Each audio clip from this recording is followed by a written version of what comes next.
welcome to another episode of Routes Through Pokemon Adventures. I'm Ruby. I'm Shea. And joining us today we have... Flame. And this week we will be covering the final volume for the Johto Pokemon Adventures Manga and the last 2 episodes of the Johto seasons. No, wait, we're not covering those. I don't want to cover those. Those are sad. But before we get into that, let's catch up on what we've been doing. Flame, have you been doing anything interesting? I think the last time we've had you record, well, granted the episode came out after summer, but it was before summer really got into full swing. So what have you been up to? Lots of stuff. Well, let's see. So you had summer school. How was that? Awkward. Was it because of a girl? Yeah. Anyway, moving on from all that. You also went to camp this summer, yeah? Oh, yeah, that was a lot more fun since I was able to go with my friend. Yeah, that's right. You even got to ride up with him, didn't you? Yeah. That's pretty cool. We played a lot of Pokemon Sleep together. Oh, nice. Or on my phone. Both of us just shared my phone, messing around with certain features. And we also did some Pokemon Friends. Nice. Oh, yeah, Pokemon Friends. I haven't played that in a while, though. It's fun, though. I actually did re-download Sleep because I had it when it first came out. And I was starting to mess around with it, but then you stopped playing for a while, so I thought it would be fun to share with you. But speaking of Pokemon stuff to share, though, we did watch the trailer. I watched through a lot of the Nintendo Direct stuff, and then I showed the trailers for some of the games, like Metroid Prime, which I'm super excited about. Same. But there was also Pokemonopia. No, it's not Pokemon. It's I don't know. It's Utopia and Pokemon mixed together. Yeah, that gave me a Minecraft feel. Right, so I think that might be fun for us to enjoy. I would definitely love to play that with you.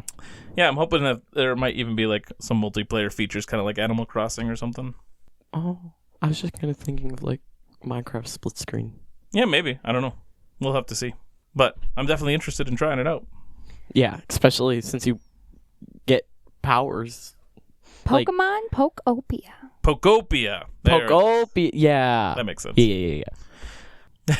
Butchered the name earlier, but that's what it is. Yeah. Pokopia. Pokopia. And you're going to forget again. I will. Once it comes out, I'll remember. Will you? Well, if I own it, yes. Because I will.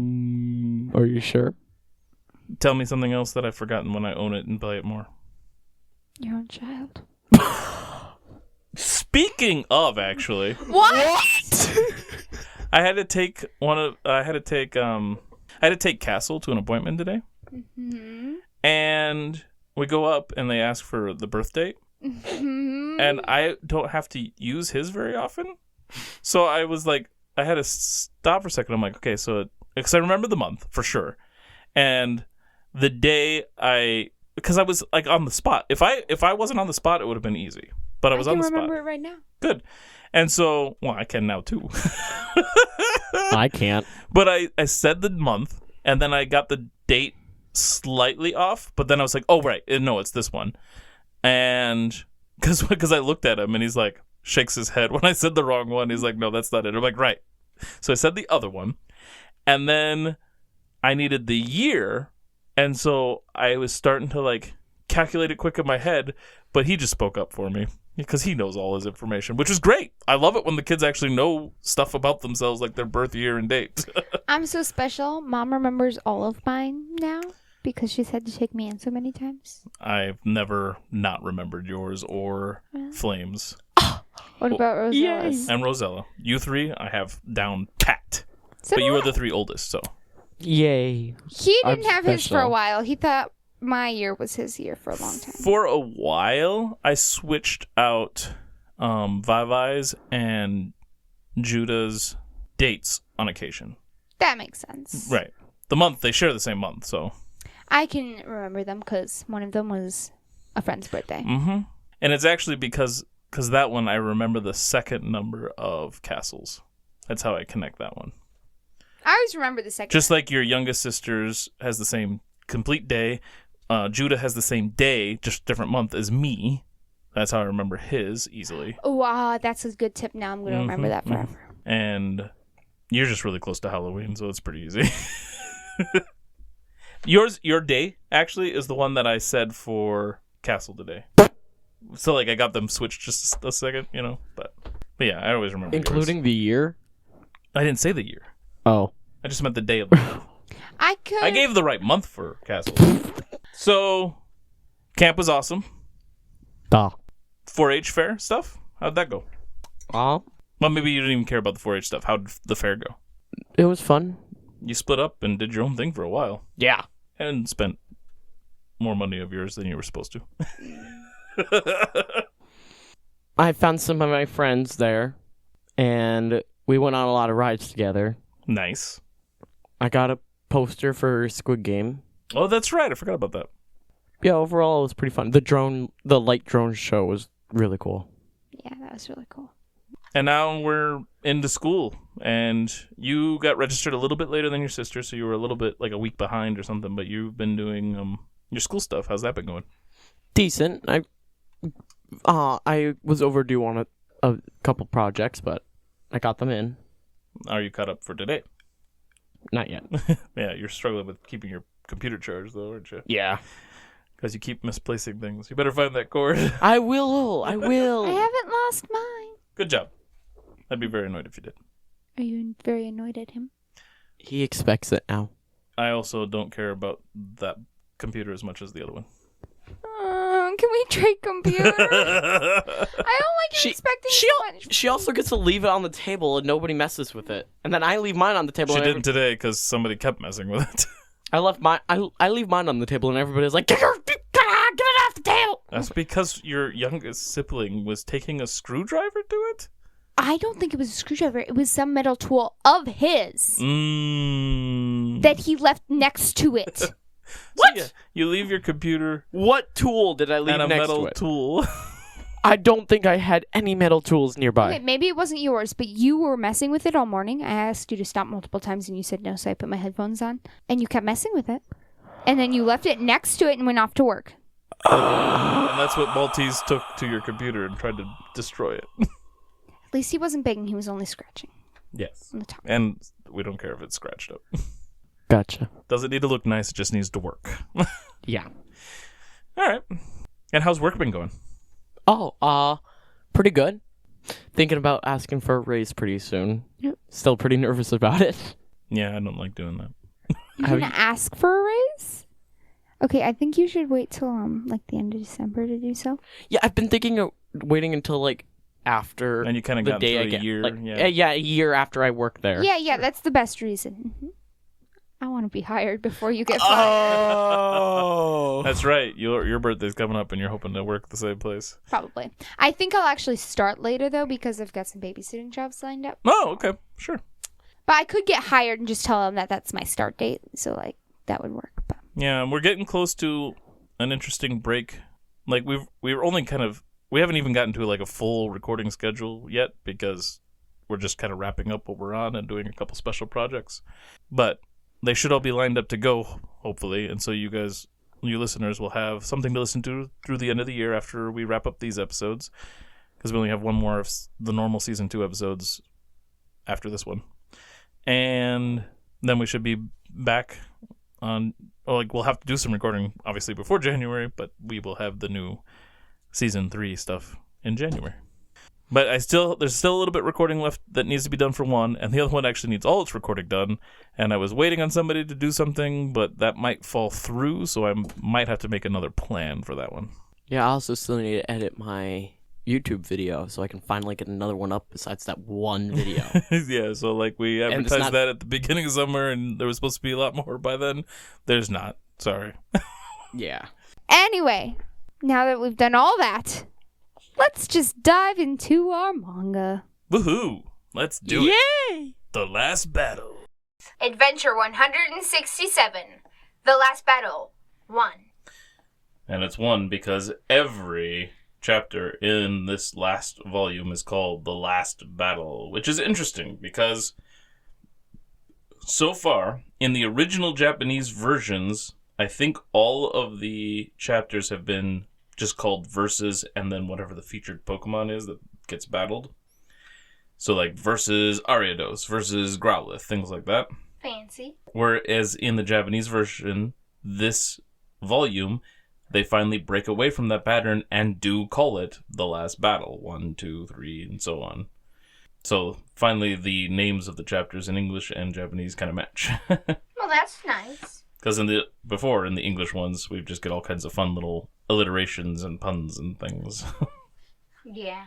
All right, so we found out that the masked man wants the Pokeball that can capture time itself, and he wants Kurt for that. So Masked Man pulls Kurt out of the rubble by the throat and demands that he will work for him and make him the Pokeball that can capture time. He mentions Chris using her Pokemon's future sight and how it attacked into the future, and for a moment she was able to control time. Masked Man explains that Team Rocket were just looking for power over things, and the Elite Four only wanted land to create a utopia for Pokemon, but Masked Man wants something worth more than any of that. He wants the power to control time completely. Kurt refuses, obviously, so Masked Man takes Kurt's scroll with all the different Pokeball building instructions, including the time capture ball. Kurt says it doesn't matter because he would need the materials to make it. But Masked Man does have the materials, as he has Delibird pluck a feather from Ho-Oh and one from Lugia.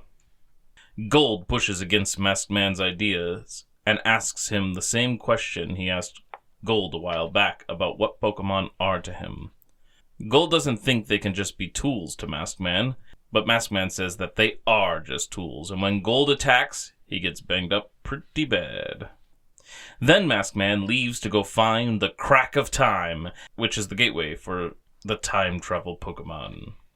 He fears nothing, as the gym leaders can't even stop him, since they are trapped on the magnet train. Adventure 168, The Last Battle 2.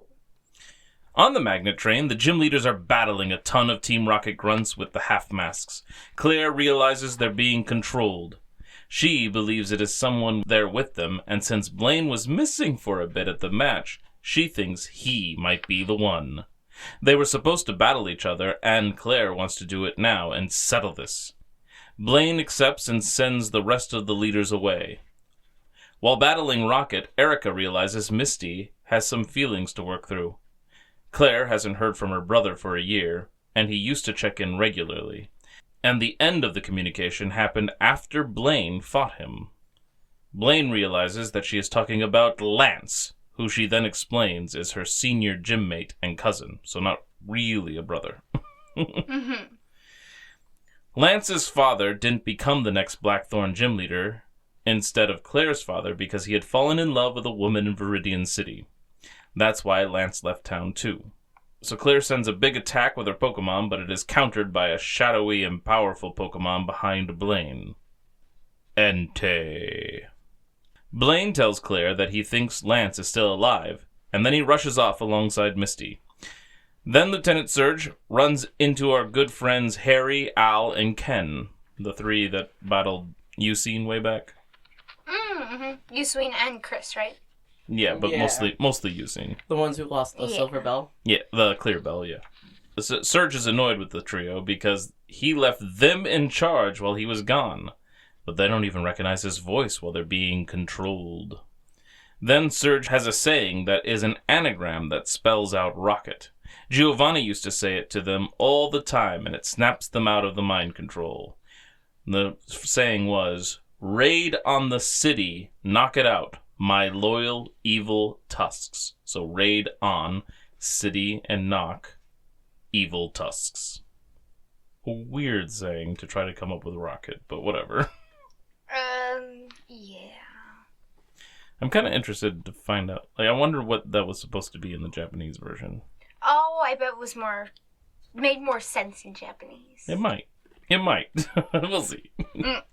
Surge tells them to help the other rockets wake up, and then he detaches the car so that his section goes back to Indigo Plateau. He wants to deal with Masked Man. Meanwhile, Blue is somewhere near the front of the train, and he says those front 3 cars are now speeding up. Then we do Adventure 169, The Last Battle 3. Brock asks what is going on, and Blue explains that they're speeding up and the brakes aren't working. It looks like Chuck, Erica, Claire, and Janine are on this part of the train as well. Brock has his Geodude try to stop the train, and it isn't working, but then Blue gets the brakes working again. Unfortunately, the railroad switch had been thrown, and they're headed onto a separate line that doesn't have enough track left for them to stop in time. On the other half, we have Whitney, Misty, Blaine, Faulkner, Morty, Bugsy, and Lieutenant Surge. After dealing with Team Rocket, Whitney offers Miltank to help heal any wounded Pokemon, and then they all notice they're moving the wrong direction. Surge explains he did it, and he's using Raikou to generate the electricity needed to make the magnet train go in the opposite direction. Misty and Blaine seem to realize he was the other one chosen by the 3 legendary beasts. And it must be because he shares a desire to defeat the Masked Man as much as the legendary beast. So now we have all 3 accounted for, having made their choices. Lieutenant Surge is impatient and can't wait for the train to reach Indigo Plateau, so he's going on ahead somehow. But Blaine stops him for a moment because he has a plan. Then we see a light leave the train, I think. It was a little confusing what's going on here. Then, in the rubble of the Plateau Stadium, the director is freaking out and thinks no one can stop the Masked Man. But the silhouettes of 3 trainers appear with the 3 legendary beasts right out front. Which looked super cool. It did. It was a good shot. Yeah, the rest of at least beginning of the next chapters also just looks super cool. Adventure 170. The Last Battle 4. Surge, Blaine, and Misty stand before the Masked Man, and each of them has a device they're holding or wearing that has a symbol on them denoting the type of their Pokemon: electric, water, and fire. They launch their attack, and Masked Man stands atop his Delibird and calls forth Lugia and Ho-Oh. Masked Man pulls typical villain mockery in claiming to have far more power than them. Then the trainers open up those things they were wearing, and each one has an item inside. And they give them to the 3 legendary beasts to be held by them. There's Charcoal, a pendant, which is called Mystic Water, which makes me... what was the pendant called in the World Cup? Do you remember? Oh, I don't. I almost think it was called, like, Mystic Water Pendant or something, or Mystical. I don't remember. And then I speculated when we watched that episode that it had to do with the item that probably charged up water attacks.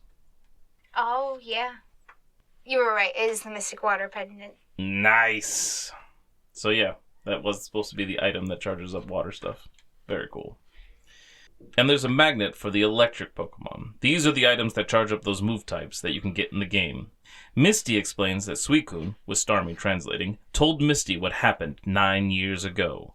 Masked Man had Ho-Oh in his grasp and used the legendary bird's ability to detect children who would be skilled trainers and kidnap them. So now we know which bird took Green away. Oh, I think we already figured probably. I think we thought it was Lugia a lot of the time, but... Oh, maybe. They were meant to do research for Masked Man to figure out how to control time.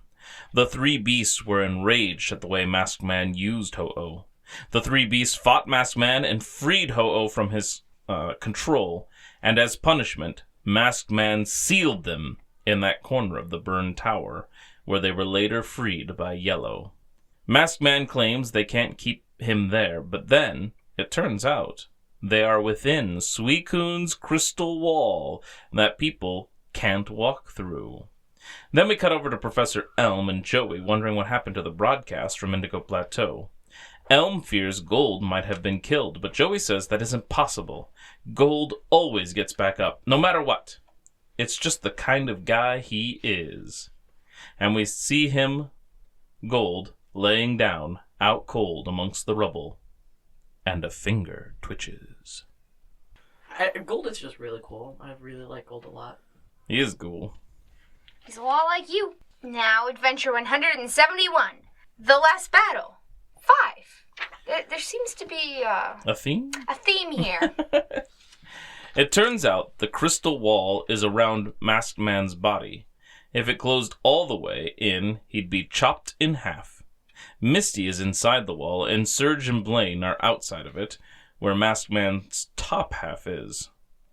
So Surge goes to pull away the mask and reveal his identity, but Masked Man is a freak and lunges forward, attacking Surge and leaving his lower half behind. And there's even a hole through his torso, and yet he keeps moving and talking. Misty needs Suicune to drop the barrier so they can help, but Ghastly reveals itself, and we find Suicune is cursed. This means Misty is trapped. Oh no.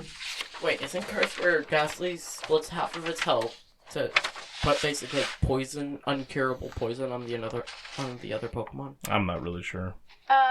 I think it splits half of its health and then it does a lot of damage to the other Pokemon. But it lasts for a while because I use Ghastly all the time in the game, and it just lasts until they die.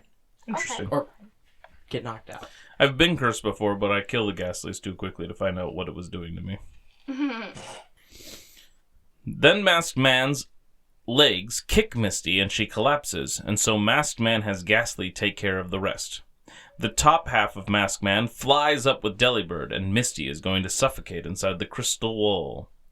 Chris tries to wake up Suicune to get it to lower the wall, but it is no use, and all is hopeless. But, wait, something starts ringing.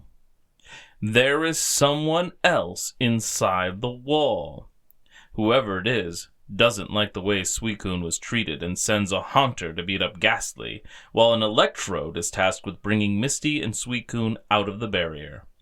Then Chris remembers who has the clear bell, and sure enough, the hero of this moment is Eusine. I had a feeling he was gonna come around. Yeah.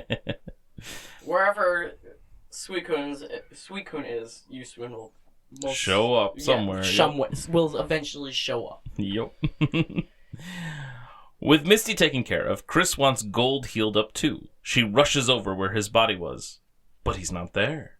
And she fears he's gone after the Masked Man.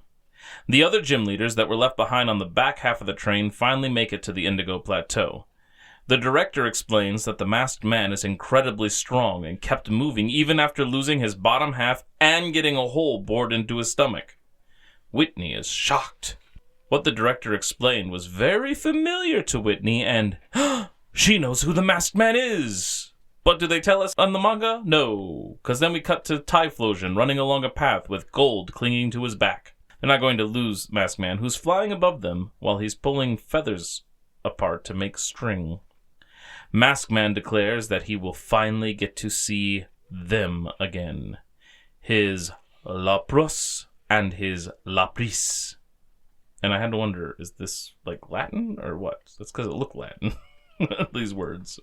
Maybe he just named him after something Latin. Well, I didn't even know if he named anything. I thought that he was just talking about something. Some objects or something. I don't know. Oh, I thought that was the names of his Pokemon or something. Well, that's what it does turn out to be, but... Now, Adventure 172. The Last Battle. 6. Masked Man says he needs to get to his destination, and Will and Karen are waiting for him. And at the time of reading this, we hadn't quite beat the Elite Four. I'm like, who the heck are Will and Karen? We know now that they are 2 members of the Elite Four. Yep. He says all he needs to do now is to put the string in the Pokeball and it will be complete. But then, as he dismounts, Gold is there, waiting for him with all 6 of his Pokemon out. The Sunkern, the Mantine held aloft by a bunch of Remoraid, Politoed, Sudowoodo, Typhlosion, which Gold leans against to keep his exhausted self up, and he has Apom's tail holding him up and back, too. He's very defeated. Or look, not defeated. He's very worn out. Yup. He almost died earlier. I love the Remoraid and the Mantine or whatever it was. Mantine, right? Yeah. I love the combination that they're using for that. It is so... Well, their Pokedex entries mention that they have a symbiotic relationship, kind of, and even in the video game, when you see the picture of Mantine, it has a Remoraid like under its wing or whatever. It's a lot like a actual animal, like most Pokemon. Right. And doesn't he hold those in the same Pokeball? Basically, it seems to be the case, yes. That is weird. But then again, you have a Slowbro and a Pokeball, and it's technically 2 Pokemon. Good point. But that's just 2. This is like... I know. I'm going to count them now. Oh, I can't. Half of it's off the screen. Or off the screen? Off the page. I need to get off the screens. Apparently. Masked Man gives Gold credit for being so tenacious, but he isn't threatened, as he has already beaten Gold like 3 times. Apparently, Masked Man had lost an arm at some point during his battle earlier. I didn't remember that happening, but he's missing it now. But then he suddenly regrows it, or forms a new one out of the moisture in the air that is frozen into ice. He uses it to bat away Aibo, as Gold sends his Pokemon in to attack. Aibo. Thank you. You're welcome. Gold unleashes a crazy series of attacks with his Pokemon that has Pseudobo using the speed of Aipom because of the Baton Pass move, and so Pseudobo could get behind Masked Man and hold him down. Polybo uses Perish Song, which knocked Delibird and Polybo out, apparently. We find out Mantine is called Tybo, and he flew in the air with Sunkern, who evolved into Sunflora, where he could use Sunny Day from above to charge up fire attacks, and the Sunny Day, along with Typhlosion's fire attacks, are melting all the ice of Masked Man. It was a pretty intense combo of battling. Mm-hmm. But I really enjoyed it. Yeah, it was like cool how we used them all to do one thing. Yep. Finally, Gold uses his Q to strike Masked Man's mask, and it shatters.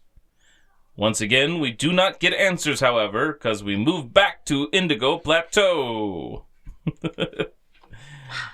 Chris is nearly hit by the lower half that Masked Man left behind, but Eusine rescues her, and Faulkner has Noctowl take it down, and they find out it is a chunk of ice. Morty says he's probably thinking of the same person Whitney is, and the director is demanding to be told who they think Masked Man is. We go back to where Masked Man is shattered on the ground, and the wig is laying there too. And then we see, with just a little bit of mask left, that the top of an ice body, sitting at chest level, and his face, where Masked Man's face was, is a crippled old man with a Swinub on his lap. All this time, the Masked Man was Price. Bum, bum, bum. And I thought it was so cool, way back when I asked Flame who we thought the Masked Man was, and you guys were like, well, it probably can't be Price because he's a cripple. But then, even in that conversation, Flame was like, well, I mean, maybe he could use it to, like, do the freezing the joints and stuff like he does with the statues, so maybe. But it was like there's a possibility, but it's probably somebody else. And as we got closer and closer, it became more and more clear that that is exactly what was happening. When it grew, it kind of just made a little bit more sense that it would be him. Sure. To grow, you can use ice. Yep. And yeah, when he grew to be giant, yeah. And for me, when I read volume 12, those first 2 chapters where we meet Bryce, and I'm like, something seems off when he talks about how Suicune won't show up, but whatever. But then later on in that volume, Lieutenant Surge gets tries to talk to Gold and be like, what do you know about Bryce? And he's like, the one thing I can tell you is ice is his thing. And I'm like, Masked Man? Bryce? It's gotta be the same person.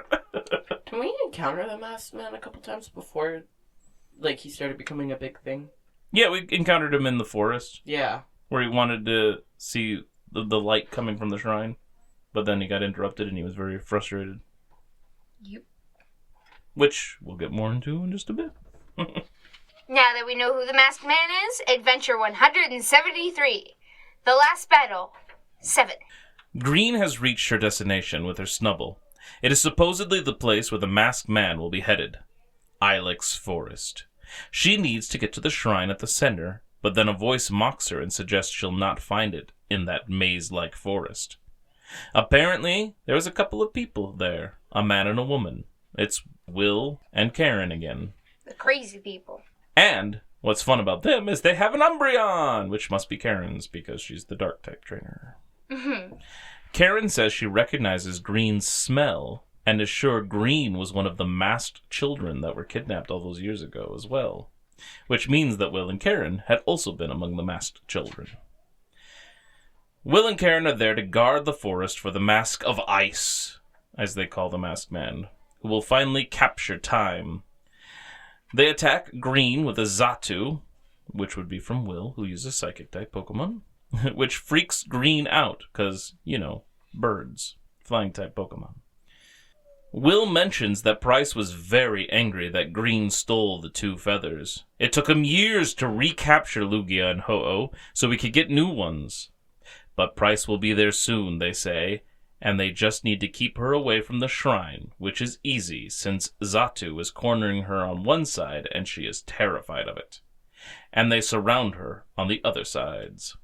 They keep talking about the feathers, and she realizes they had also been waiting for her so they could get them from her, which she then smiles because she doesn't have the feathers with her. She hid them a while ago. And then we get an image of Yellow's hat with 2 feathers in it. And there's a radio that keeps fuzzing out as it tries to bring news of what happened at the Indigo Plateau. Yellow, Fisherman, and the old couple are all trying to listen to it, and the old couple are desperate to hear more because of Jasmine. Then Neo Team Rocket grunts, because that's what they're called now, is Neo Team Rocket, arrive at the house, and Pika and Choo-Choo are too busy protecting an egg to help. So Yellow has Fisherman use Dodie to get the old couple to safety, and she faces off with her Butterfree, Omastar, and Raticate. The grunts go for the Pikachu and the egg, and so they float off with the egg using balloons. Or using fly. I mean, that's what it looks like in one of the games. It looks like or whatever your Pokemon, just with a bicycle with balloons. And then your Pokemon just has you fly away with it. It was weird. The grunts then go for Yellow with a knife and cut part of the coverings that were concealing the feathers, as she realizes they are after her hat. She flees, and then back at the forest, Will and Karen mock Green because they sent the grunts to find Yellow at the daycare because they had a hunch that's where the feathers might be. Then they reveal they were also given use of Ho-Oh since Price no longer needs it, and so it shows up in the sky just above them, and Green is freaking out. Adventure 174, The Last Battle, 8. We begin with flashbacks to Green being kidnapped by Ho-Oh and brought to Masked Man and made to wear masks along with the other children. She is paired up with a masked Silver who is younger, and she needed to protect him. In the present, she faints, but actually isn't quite out. She says she is glad she had Silver teleported away so he wouldn't have to go through this. But Silver is there and has clearly been beat up too. Silver says he used Thief to get Green's notes as he was being teleported away, and so knew she was headed to Ilex. He wanted to fight by her side and protect her for once. Green was upset because Silver hadn't been in contact, and when she finally found him again, he was working for Lance. Will decides to test Green's will by having Ho-Oh fly right over her this time, and Green doesn't even flinch. She explains that she left Silver to handle things after dealing with the Elite Four because she had things to deal with herself. Things to get over. She overcame the fear of birds, apparently, and no longer lets it control her. She was just a little shaken at first running into those 2 weirdos. And then she unleashes 3 of her Pokemon, Articuno, Zapdos, and Moltres. All legendary bird Pokemon. It's so cool. She overcame the fear and got the 3 legendaries. Which is super cool. It was an awesome moment. And once again, I'm loving Green. That's right. She overcame her fear and collected the 3 legendary birds. Green rides up on Moltres, and Karen and Will mount Ho-Oh and Lugia. They are going after her, but Will has a hitchhiker as Silver had grabbed on and is climbing up to deal with Will. Which one is Silver, or which one is Will on? Lugia, I think. And isn't the Silver Feather what you get from Lugia? No. Oh. What? You need a silver wing to be able to catch Lugia. Oh. Where did Mask... I thought that was the... Oh, Masked Man got the 2 feathers off the 2 birds. I don't know if they call them gold feather or silver feather, though. Rainbow is what I know Moltres Rainbow for is. Ho-Oh. But that's Rainbow Oh. Wing. Oh, yeah. Meanwhile, the shrine begins to glow. Adventure 175. The Last Battle 9. Back on the runaway train, we get a glimpse of the gym leaders, and now we see Jasmine and Sabrina are in that group as well. We hadn't seen them before. It seemed like they were trying to keep a few people out of sight so that we still wouldn't know who the masked man was. That makes sense. So anyway, they're a minute from crashing, and then someone just suddenly pops into existence on the tracks, and a fingerless glove tosses something in the air. A Snorlax emerges and catches the train and is pushed back into a wall, cracking it. But the train is stopped, and everyone is saved. Then we see it is Red, with all 3 starter evolutions around him and Espeon on his shoulders. Super cool. Yes. They're going with the cool artwork in this one. Yeah, Red knows how to make an entrance. Erica asks how Red knew where to find them, and he reveals that he followed a bent spoon of destiny, the one that he got from Sabrina way back in the hot springs. Erica is excited for Misty and calls for her until she realizes Misty must have been on the back half of the train. Blue and Red are going to head back to the tournament, and so they hop on Blue's Rhydon, who can drill the way there. Erica tosses Red a Pokegear before they go. While they're drilling, though, Red points out that the Spoon of Destiny says they're going the wrong way. As in, they aren't supposed to be going back to the tournament. So they change directions and wonder where they're headed as they look at the map on the Pokegear, and we see the silhouette of 2 figures in the caves. Adventure 176. The Last Battle 10. The figures are Bruno and Koga. They unleash their Tyrogue and Tentacruel, and Red and Blue battle for a minute. But Koga and Bruno say that they're there to help. The ground is pretty hard to get through. Red says they were headed to Ilex to face Masked Man, and so they assumed that running into those 2 meant they were working with him too. Turns out Koga is done fighting for other people, like Bruno himself. They wonder how Koga escaped, and he said he was using his muck escape technique, but when the island started falling apart, Bruno showed up and rescued him. They train together and really want to battle the boys again, but they know they have a real fight in front of them and won't get in the way. They're not crazy. I know, right? They had actually planned to find them at the tournament and do the battling there, and a really annoyed Masked Man put a damper on those plans. But when Red and Blue get back, then they'll ask for a rematch. Koga also said a turning point for him was battling alongside Blue at Cerise Island, and the thrill of the battle is what made him want to improve himself and not fight for others anymore. Before the boys leave, when the path is cleared, Bruno asks them if they've heard of a Pokemon called Celebi. They haven't, and so Bruno explains that it is a time travel Pokemon that can take you into the past or future, and he's telling them this because they said they were going to Ilex Forest. Bruno says Lance told him once that Celebi is believed to be in that forest. The spoon leads the boys upward after a bit, and they pop out next to the shrine, and they think that might be the place Bruno was talking about. Then the Pokedexes start beeping, and they wonder if that means Green is there. Then Blue asks if the Blastoise Red had is actually Green's, and he says that it is. He ran into her on the way to Mount Silver, and since it would be dangerous there, she let Red borrow it. When Red asked about using it to fly, she claimed she didn't need it for that anymore, and he asks Blue what he thinks she meant. Blue answers by pointing up to the sky, where Green is riding Moltres still and battling Ho-Oh and Lugia alongside Articuno and Zapdos. The whole thing is super cool. Like, all the scenes like this are so cool. Right? I have to see it to know it. Yeah, I recommend reading it for sure. Adventure 177, The Last Battle 11. Green swoops down with the birds and lets Red and Blue get on Articuno and Zapdos. There's a lot of battling in the sky, and Red and Blue realize Ho-Oh and Lugia are trying to keep people from entering the forest. They believe that Masked Man has them guarding it because he must be after Celebi.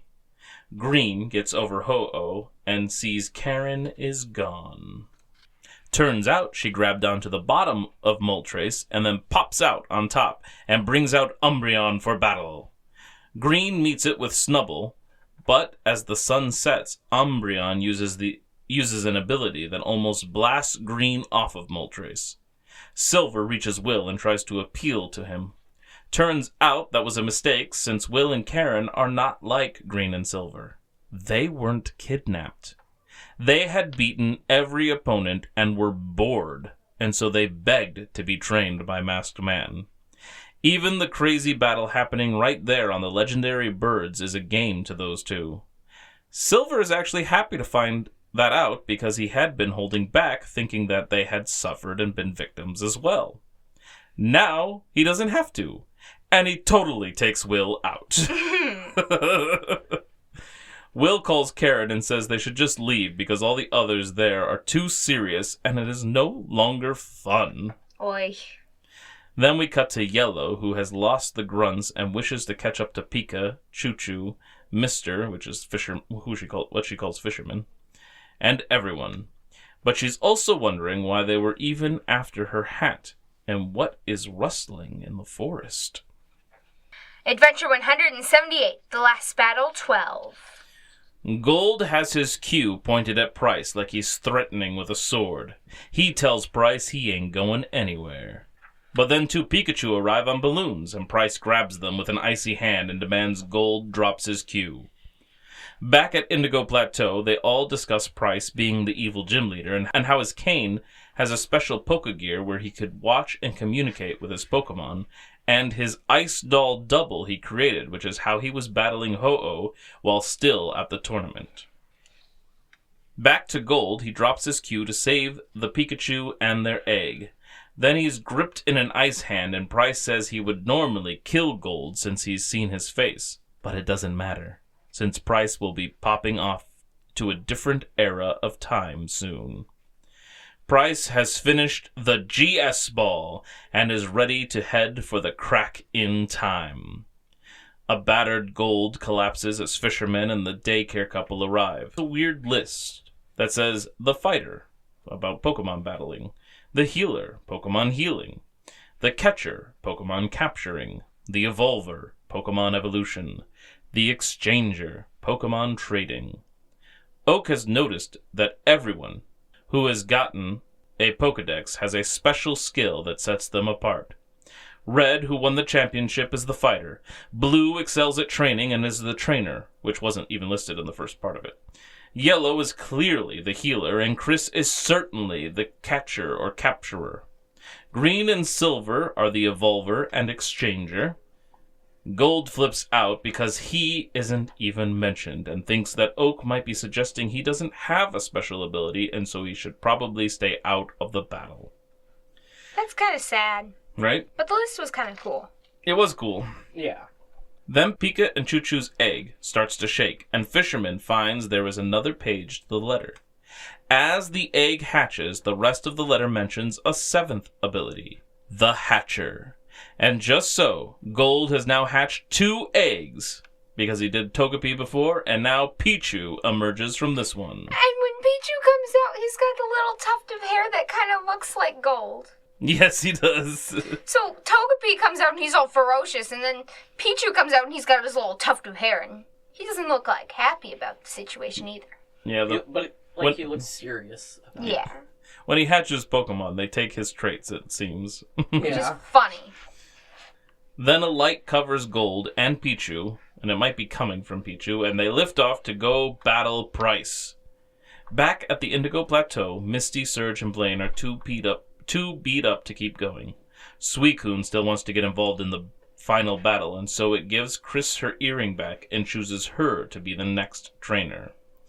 Misty knew when she saw Chris with just one earring that she would be the next in line should Misty not be able to continue. Misty even gives some speech about her role is to bring Pokemon to others where they thrive even more. Because they're traded Pokemon. That's usually what happens with Pokemon. They thrive more when you trade them. Because she did that with Ammonite and Yellow. And with Gyarados when she gave it to Red. And took the Krabby. Surge and Blaine know Raikou and Entei need to go with Suicune, and so Chris rides off with the 3 beasts. The bottom half of Price's ice body starts regenerating, but Smeargle burns it with a sketched version of Entei's move. It doesn't regenerate after that. And now it's time to rescue all the people from the rubble. Adventure 179, The Last Battle 13. The radio tower director finds faxes coming in from all over Johto and Kanto. People want to help, but don't know how because apparently the radio kept broadcasting throughout all the chaos. Which is why they know that there's something wrong. But the transporter system is still down, so they can't really send Pokemon to help. Then Bill realizes something and goes to work. He checks things and realizes there had been a phony screen suggesting things were powered up like normal. But something had tapped into it and was siphoning off power all this time. Now he needs to find power to get it up and running again, and Daisy is there trying to help him.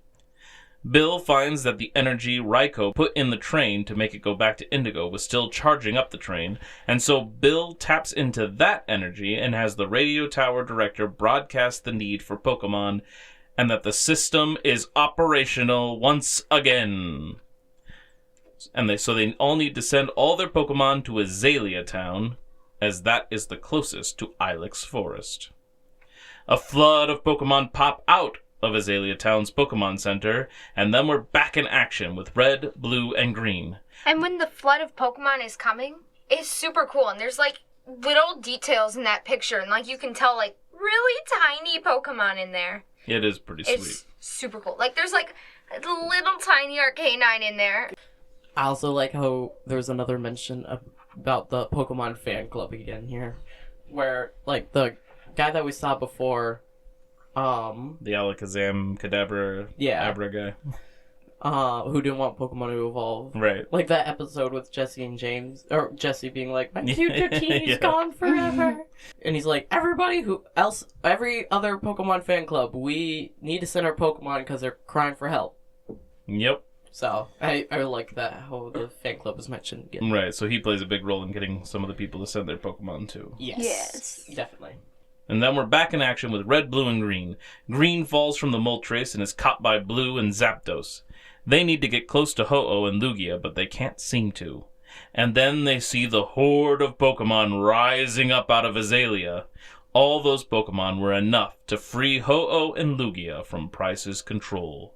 The two fly off, and Red and Green put away the other 3 legendary birds.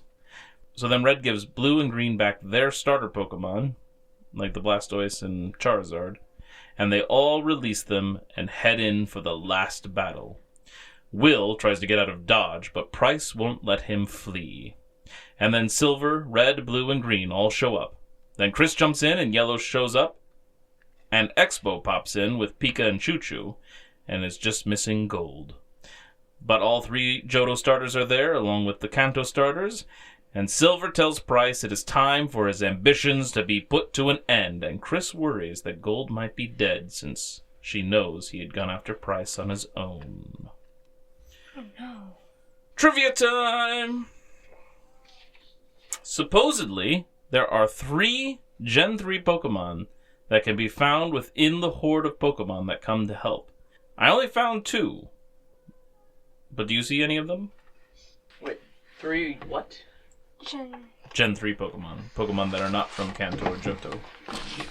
Oh, I would not be able to figure that out. Can I see? Oh, I started with that page. I'm going for that. Oh. The little stone guy, is he Gen 3? I have the list in front of me, and there's no stone person amongst those. You have a list of who's it's supposed to be? Mm-hmm. It's a guy with his kid. Yep, I probably Pokefan. Yeah, there's a Pokefan. They're a trainer type that you fight. Yeah, I know. Oh yeah, you've gotten that far. Well, you don't always fight every trainer, so I guess maybe not. See, Marie, Golduck, Glyca, Quillfish, Dragonite, Smeargle, Vileplume. Oh crap, that's small. Mm-hmm. Need a magnifying glass. Go to the next page. Go to the next page? Mm-hmm. Okay. See, Gen 3? Kecleon! Kecleon. Yep, and then Azurill is in that other panel. Which one? Azurill. Baby form of Meryl. Nope. Yep. Oh, yeah. And the other one is supposedly a Wynot somewhere, but I didn't find him. I actually hatched a Wynot in Pokemon Go recently. Nice. 2 of them, actually. One of them's a 3-star. Sweet. Yeah, I usually get 3 stars from hatching. Sometimes just 2 stars. Usually not less than that, though. Alright. But yes, then after all the Pokemon show up and help break things free and people are ready for the last battle, we get to be continued. And that's because the last chapter was actually put into the next volume originally because it wasn't ready or something for it to go in this volume. So you had to wait until you started the next gen volume. That's just sad. Which is why we have that big break in the book of our volume right now where it has a bunch of information in between that and the actual final chapter. Adventure 180. The last battle? 14. Everyone goes in for the attack against Price, but he blocks them with ice shields and then gathers moisture to create 6 ice dolls. While they're battling the dolls, the shrine opens and Celebi emerges. Price catches it and tells it to take him back to get what he lost in the past. Price has a clock on his wheelchair and a thermometer, and the clock goes backwards, and it is super cold in there. Then the Pokedexes of Chris and Silver are blinking, but not making noise, and so it seems the Pokedexes don't even know if Gold is around or not. Then Price reveals Gold went after him into the crack of time, and now he's frozen in ice shields or something to that effect. Not really sure. It kind of looked like he's headed to the Phantom Zone from Superman stuff, where they're in that, like, flat glass. Yep. Yeah. I just find that really interesting. Yes. Like a flat glass is another, or like a prison. Gold explains that reality is all messed up in there when Silver reaches in his hand and it gets wobbly. The only reason Price can be in there just fine is because of the 2 feathers he used for the Pokeball. Then Yellow realizes that when she went into that rock in the burned tower, she had actually entered the crack in time, and that is where the 3 legendary beasts were trapped, just like Gold is now. Then Yellow wonders how she had been able to do that, though, since she doesn't have the feathers. However, Gold sees the feathers and points it out. Yellow can't remove them from the hat, though, and so Gold says to just hand over the hat, then. Well, Yellow doesn't want to do that. My hat! But Gold makes enough racket, and she eventually agrees to it, finally sacrificing her secret for all those to see. Red and Chris are very shocked. The hat breaks Gold out, and now that he has the feathers, he climbs onto Raikou and enters. And when Gold is hopping out, he's like, "Thanks, Straw Hat, but wait, you're a girl!" Yep, everybody's surprised that Yellow's a girl. Except for those that already knew. Yeah. Like Green. Yeah. Chris and Silver follow on Suicune and Entei. They see a ton of moments from their past fly by as they travel through time, and then they see a young Price with 2 Lapras. Ice cracks, and he cries out for Lapras and Lapras. He is then left holding a hatching egg of a baby Lapras. The real Price shows up and reveals he is changing time for his little Laglace, the child of those 2 Lapras. Lapras and Lapras. Back at the shrine, there are problems of a freezing forest, and some of the ice dolls keep regenerating. Then they realize Entei's fires kept the ones it hit melted, and so they want to spread some more of his still burning fire through the forest. They can't move, though. However, Blastoise was apparently refilled with water from the hot springs on Mount Silver, and we learned before that those springs are flammable, and so Blastoise shoots that flammable water and spreads the fire easily. Then they all rush in for the shrine to jump in as well. Gold and Silver see a flashback to when they first met.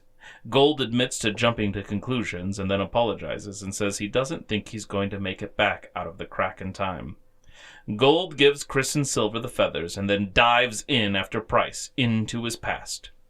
Gold uses Pichu, who has charged up energy from Raikou, and the rest back at the shrine are sending in their Pokemon's power to help. Then Gold hits the GS ball and it cracks open, releasing Celebi, and Leglace reunites with its parents in the past. Or so I think. It was kind of confusing, to be honest. Yeah. In fact, some of the times when the past scenes were going up, I'm like, wait, what is the character saying now? Why are they saying... Oh, this is a past conversation. This isn't the current characters. It was a little confuzzling. A song starts playing and Price recognizes it. Then we hear the old couple talking about Price. The picture we saw a while back with the old man and old woman when they were younger, along with Kurt and stuff. Mm-hmm. We see that picture again, and Kurt was on the left, Agatha on the right, and the one with the old man in the playful chokehold isn't Bruno, but actually Professor Oak. It's Samuel Oak. Which is kind of weird. Yeah, I was kind of surprised to find that out. They take the picture out, and we see it was folded, and on the folded piece is a younger Price. They say they all used to just want to have fun, but then Price lost his 2 Lapras at the ice field. So Price's friends wrote a song for him, but it didn't help. Somewhere in time, the song finally melts the ice around Price's heart, and he cries and lets go, dropping from his chair. Back at the shrine, Chris, Silver, and the 3 legendary beasts finally make it out. Oh, and Pichu. He makes it out too. Yellow wants to thank whoever helped Pichu hatch, and Silver says she can't because it was Gold, and he just died in the crack of time, stopping Price. Then Blue tries to take in Silver for his crimes of theft, which Silver is fine with because his mission of getting revenge against Price has been completed. However, a wanted poster is given to Blue that looks like a messed up version of Silver, and the one handing it out points out that Silver doesn't match that description. Who is sticking up for Silver? Why, it's Gold, and he's sitting atop the shrine, still alive. And it didn't say that he died in the crack of time. It said we lost him in the crack of time. The implication was that he was dead. Yeah. As they all are relieved and reconnect, we see Will and Karen getting away, and they are wondering what they're going to do now. They don't want to be bored. But they're stopped by Koga and Bruno, who mention they are leftovers from Team Rocket and the Kanto Elite Four. Will and Karen are leftovers from the Mask of Ice. So they decide they'll work together, and thus we have our new Elite Four, which we battled in our game. I didn't even realize that when we played the game. I didn't make those connections. It was cool though, wasn't it? Yes. Misty has lost the flower Erica gave her, and so she calls to let her know, but Red answers. They're both nervous, and Yellow seems perplexed as well. Gold catches on to what is wrong with Red and decides to rescue him. So when his mom calls, he tells her that Red is going to teach him some skills, and he drags Red off, away from his conversation with Misty and away from Yellow. Crystal and Yellow both call out to Gold and Red, possibly showing they are interested in those 2 boys. Then Gold tells Red it wasn't just a rescue plan, and he does want Red to teach him what he knows, so that Gold can defeat Silver. Red suggests they go train up on Mount Silver.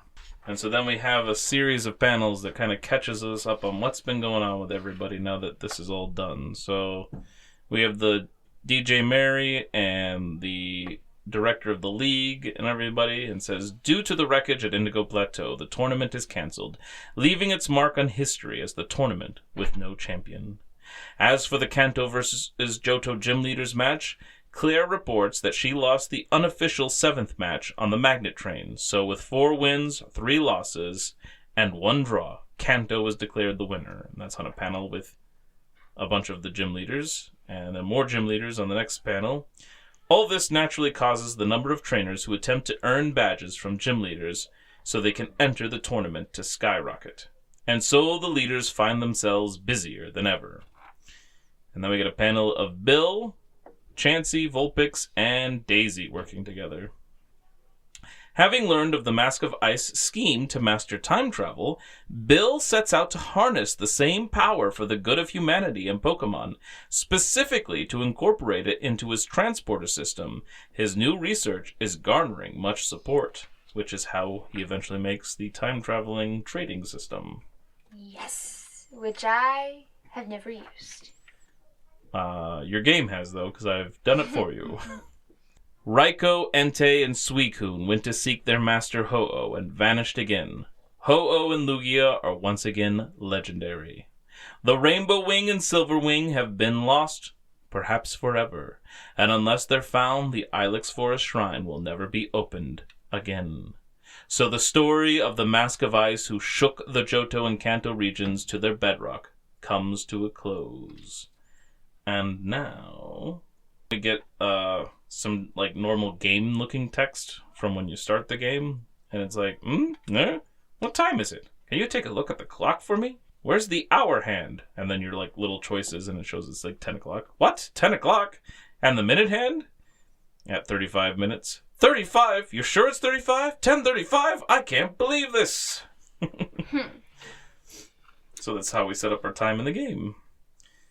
And then Oak gets after Chris for letting him sleep in so late, and he misses Daisy, who was always on top of that. Because Professor Oak is late for getting to Goldenrod Radio Tower for his show.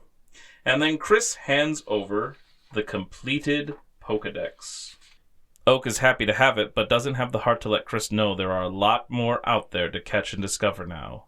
And we also see a picture of a bunch of Pokemon that are from Gen 3. There's Chimecho, Sableye, Gulpin, Anorith, Surskit, and another one that I couldn't quite make out, but according to Bulbapedia, it is Numel, the camel Pokemon. Once Oak's at Goldenrod Tower, he starts his radio show. Hello, I'm Professor Oak, and I'll be your guide to the secrets of Pokemon. This world is inhabited far and wide by creatures called Pokemon. For some people, Pokemon are pets. Others use them for battling. As for myself, I study Pokemon as a profession. But there is still so much we don't know about them, so many secrets yet to be discovered. And so I have devoted my life to discovering new Pokemon and learning more about the ones we know.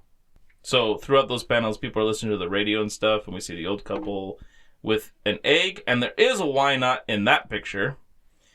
And we see some professors studying a Pokemon, and it's a Zigzagoon, which is also not from Johto or Kanto. And we see Lance riding around on an Aerodactyl. Fancy. And then there's a note being held up to the glass on the radio show that says, a kid wants to see you, wants a Pokedex, and to become a trainer and spend lots of time with Pokemon. So then Professor Oak comes out and he's like, all right, tell me a little about yourself. What's your name? Which is also part of the opening text for the game. Yep. Which is kind of fun that it, did the game. Yes. And this is all to set up the players to now go on the Pokemon journey, which makes the whole Gold and Silver manga arc a prequel to the actual Gold and Silver games. Because we now have the forming of the new Elite Four, we have the new gym leader Faulkner taking over from his father, and we got the time travel transport system being worked on and everything. And to end things off, we have an awesome splash page featuring gold, Chris, silver, green, blue, red, and yellow. The end. So what did you guys think of that whole story? It was so freaking good. I enjoyed it. I thought it was so awesome, and I was really excited about the whole capturing time itself, and that we were digging into the time travel aspects, even though it got a little bizarre. Mm-hmm. You think Price is dead? Or lost in time? Yeah. Most likely, for now at least. Maybe. I didn't think about it too much. Because he didn't come back out. Gold did, though. Well, he kind of just let go of his wheelchair. Just fell into the abyss of time. So, I think I might know the answer, but who out of the two, of all those main characters, there's 7 of them, who is your favorite? Flame? Gold. That's what I figured. What about you, Ruby? Gold, silver, Chris. Yellow, red, blue, green. How dare you? I don't know. They're all so cool, and they all have their different aspects that are cool. Agreed. I don't know. Can it be Xaigeber? No. Who's that? All the first letters mashed together as a word. I don't know. Do I have to choose one? Yes. I think for me, and it's tough. I totally agree. I think my favorite is still probably green, but red and blue are pretty much right up there. And it's not like yellow's far behind either, because yellow was really cool too. But I think green, red, and blue are my favorites, with green probably topping out. I thought you were going to go with, like, silver up high or something, but you didn't even mention him. I mean, he was cool too. They're all cool. I mean, I agree with Ruby. There are a lot of cool characters here. I like them all. Just do eeny, meeny, miny, mo. I think Chris might be the bottom. Not that she isn't cool, but she might be my bottom. Maybe red? Sure. He had some super epic moments this time around. Not that he didn't in the first ones, too. Yeah. Alright. We'll go with red this time around. Sure. I don't know, they're all cool. You can't make me make a decision. We'll have new main characters next time, so. Wait, and then you're going to make me pick a favorite again? Well, maybe we'll just limit to that one. Now, it's time for the final 2 episodes of Season 5. Wrapping up the Johto arc. Starting with episode 275. Or Season 5, episode 64. Gotta catch you later. Catchphrase. Just kidding. I don't think that counts as an episode type. Yeah, it doesn't. Or Sayonara, Soshite Tabidachi. Or goodbye and then setting off. They were doing good. They already killed it, didn't they? Yeah, they did. I'm sorry. How rude. There's only one exclamation point because it's only one sentence. It could be goodbye. It could be. And then setting off. wait. But look at this. There's a period. No, wait. That's a comma. There's a comma. But look at there's 3 periods there. That's an ellipses. Did you hit an ellipses button or did you do 3 periods? I did type in 3 periods. But... There could be 3 exclamation Actually, points I didn't type anything here. I just copy-paste. I've told you this. Anyway. The gang arrive in Viridian City on their way back to Pallet, and Brock can't wait to get to the Pokemon Center and see Nurse Joy. Wait. Brock tries to flirt with Joy, but it doesn't go well, and Ash asks her if she remembers him. Back in episode 2 of the first season. Oh, is this a rockin' reunion? She doesn't, because she is new to that Pokemon Center, but she had heard of Ash from the previous Joy. Never mind, not rockin'. I know, I was ready to have it too, and they're like, oh, it's not her. I wonder what happens when a Joy leaves. Why did she leave? How long does a clone live for? Malfunction. The Joy has a message for Misty that her sisters want her to call. Turns out one of the sisters came in 3rd in a beauty competition and got tickets for a trip around the world, and she is able to bring 2 others with her. And she picked the other 2 sisters, of course, that aren't Misty. They figure Misty wouldn't be interested in the trip anyway, and can cover for them at the Cerulean Gym. Misty isn't thrilled. And then Joy walks in with a bike, and it is the one Ash had taken, and it got charred and destroyed pretty much. Apparently, the last Nurse Joy managed to fix it. Oh. Misty seems really grumpy about having her bike back, which is odd, and being able to get back to Cerulean faster now. And she runs off. Because Ash says something, or Brock does, one of them says, now you can get back to Cerulean faster. This is just sad. She can't leave. Yeah, Brock thinks that Misty wanted to keep traveling with the gang. Misty is sad that Ash doesn't care about all they've been through, nor about splitting up. Then a trio of bozos make fun of her for crying. They claim to be the top trainers of Viridian City, Kim, Kale, and Kai, which are unfortunate initials, actually, for a trio, because that is then the KKK, which is a very racist organization. Could be Tim, Tile, and Tommy. Sure. And they are the Invincible Pokemon Brothers. Misty, I think purposefully, mishears and says that if they're invisible, they should disappear. Then they all decide to battle in a park. So Misty battles a Hitmonchan with Bolitoad and wins quickly.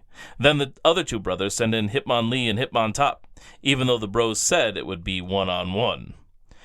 But Ash and Brock show up to help and make it even. Pikachu is sent in and zaps Hitmontop, and Forretress gets Hitmonlee. Misty admires it, but then Misty gets a little grumpy and claims she could have done it on her own. Brock says they wanted to share the last battle with her since she's going home. They encourage her to finish the battle off. Team Rocket Trio is hiding in some bushes and are disappointed in the quote-unquote Invincible Brothers, suggesting they're connected somehow. They use a remote, and it brings up two goalie nets that come together to form a net cage. It comes out that the bros were hired by Team Rocket, and Team Rocket has no intention to pay them. The bros scissor their way out and cause problems for Team Rocket.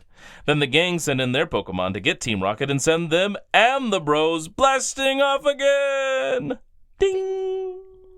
As the gang walk off on a trail, Misty tries to give last pieces of advice before she's gone, and there is a flashback to many of their adventures together. It's super sad. Yeah. I like this trio. No other trio is going to be my favorite. Yeah, maybe. We'll see. Nope. Like, I'm not going to make that statement, because then I'll be proven wrong or something. I'll be like, actually, I kind of like this group. This is a pretty awesome group. At a crossroads, they are starting to say goodbyes, but Brock says he also has to go back to Pewter City to take care of some errands and stuff. So all three are splitting up and say their goodbyes. Ash starts to talk to himself about Brock and Misty, but then they had to come right back. Brock wanted to give Ash a box of food, and Misty used the handkerchief that we saw she had when Jigglypuff was going through her stuff in that one with the Igglybuffs. Like he was digging through all the backpacks. Or she was. She said he can use it to carry the lunch that Brock gave him. They're all sad to be saying goodbye. Ash says he'll miss them. And then we get our Who's That Pokemon trivia. These light creatures are easily blown away by the wind. Back at home, Ash is eating breakfast, and Delia tells Ash that Gary came back into town a couple days ago. Ash is excited about that and rushes off and finds out from Oak that Gary already left. Gary left all his Pokemon behind except the Blastoise because he wants to start off fresh, which more confirms that Blastoise is his starting Pokemon. Ash catches up to him to say goodbye and give him back the other half of the Pokeball. After Gary is gone, Ash is sitting in a tree thinking about everyone being gone, and Ho-Oh appears flying by in the sky. He is sure that it must be headed to the Hoenn region, and so Ash decides that is where he is going to find new Pokemon and new battles. As he and Pikachu excitedly race home to inform Delia, they fall into a pit trap, and he says he guesses he wasn't prepared for that in a catching catchphrase. And then Team Rocket starts an interesting intro. Now that you've mentioned it, prepare for trouble. You said it once, but now make it double. Ash is all alone.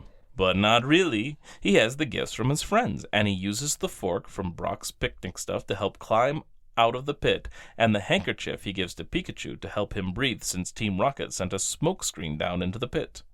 Ash is not alone. His friends are always with him. Once they're out, Team Rocket is astonished, and soon they are hit with a thunderbolt, and Team Rocket flies into the air and say, "We always end up blasting off." Ding! So we got an off again, I think. Ash tells Oak that he is going on a new journey and only taking Pikachu because he wants it to be like when he first left Pallet Town. And Delia bought new clothes and backpack for Ash and brings them out. We can't make out much of any of it except that the hat is definitely different in color and symbol, and she already bought a ticket for Ash for a ferry that leaves from Seafoam to Hoenn. But the hat is like, it's special. Because he had to like earn it and stuff, and they even mentioned stuff about that. They said, I just got it from my mom. Yep. Oak also gives Ash a new Pokedex preloaded with Hoenn Pokemon info. The Pokedex looks different, too. Everything changes. No! Stop it. That's that one. Who's that Pokemon? It's Hoppip. Our tallies are a recurring rival, a catch and catchphrase, an interesting intro, and an off again. Yeah, I didn't mention recurring rival earlier. We did run into Gary. This was after they all went their separate ways, but we did literally see Gary in the last episode. But this feels like it's separate event. Recurring rival. Okay, cool. I wanted to double check. Now, you must rank it. All right. Well, it's probably good that I'm ranking it because I think it was a really heartfelt and good episode in a lot of ways. It is very sad, though. So, like, I get why you would want to rate it lower. Now, the whole Invincible Brothers were kind of obnoxious, but it did give an emotional, like, moment for Ash and his buddies. So, I think it definitely deserves a little higher up. So, I am probably going to put it... I want to put it right above Nerves of Steelix. What would you rather me do? I mean, I guess it's kind of good, no, but I don't like it. Why are they changing everything? Why are you banging your papers all over while you're talking? Because I'm upset. Yes, you're gonna have to get used to this because it's gonna happen after every like region now. It's fine. He's still with Misty and Brock, and they're traveling together. Doesn't Misty show up again after a bit? You told me that. I think we'll see her again. I know that Brock will travel with him again. Oh, Brock will travel again. Yes. Well, I know even after Brock separates again, he shows up again. Well, yeah. One of the movies. Yeah, I think Brock is going to join up in Hoenn. I don't know how soon, like right away or not, but he will be joining back up. But Misty's better. Well, yeah, I want him to be with Misty, but you know. I don't like this. Anyway, do you feel like it needs to go further down? It's okay there. Okay, right above Nerves of Steelix. Still don't like it. This is my anger. Oh, jeez. Right, ripping my notes apart. It's only the top half. I only need the bottom half. All right, so that means Gotta Catch You Later is number 20 out of 64. Okay, I guess we'll move on to Season 5, Episode 65. Hoenn Alone, or Pikachu to no Wakare, or Parting with Pikachu? Oh, man. He might be losing his other Pokemon, too. Maybe he won't even be starting with Pikachu. Changes all around. I quit. Quit. Take the papers. Goodbye. Hey, spoilers. Pikachu, to this day, is like the main mascot. You know he didn't leave Pikachu. Yeah, that's true. This is just like when other things have said goodbye. It's whether they evolve or something else. Bum, bum, bum. All right, so Ash and Pikachu.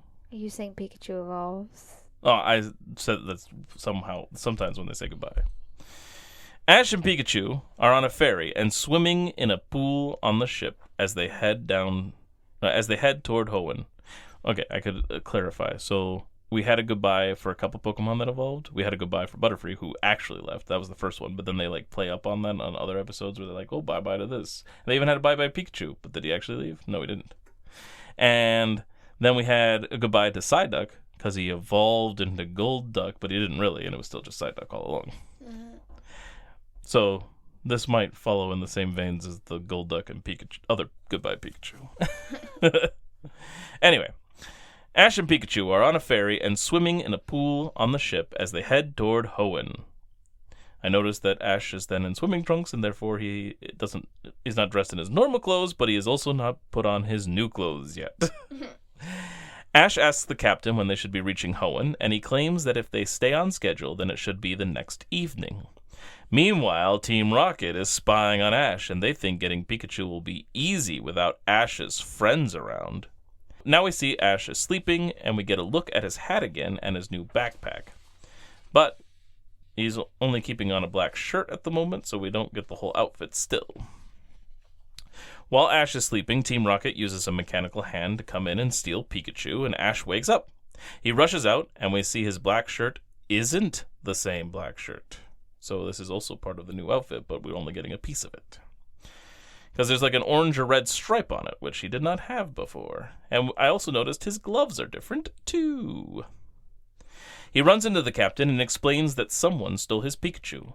So the captain helps by scanning the ship looking for possible hiding places of stowaways. Team Rocket is in the food storage area and eating a ton of food. Shocker. Pikachu is in a glass case again.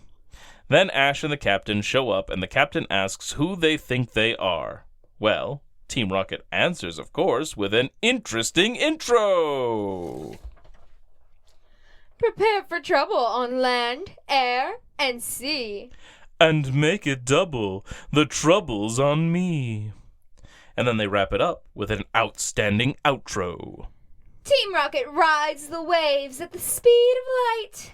Shoot the curl, hanging 10, and preparing to fight.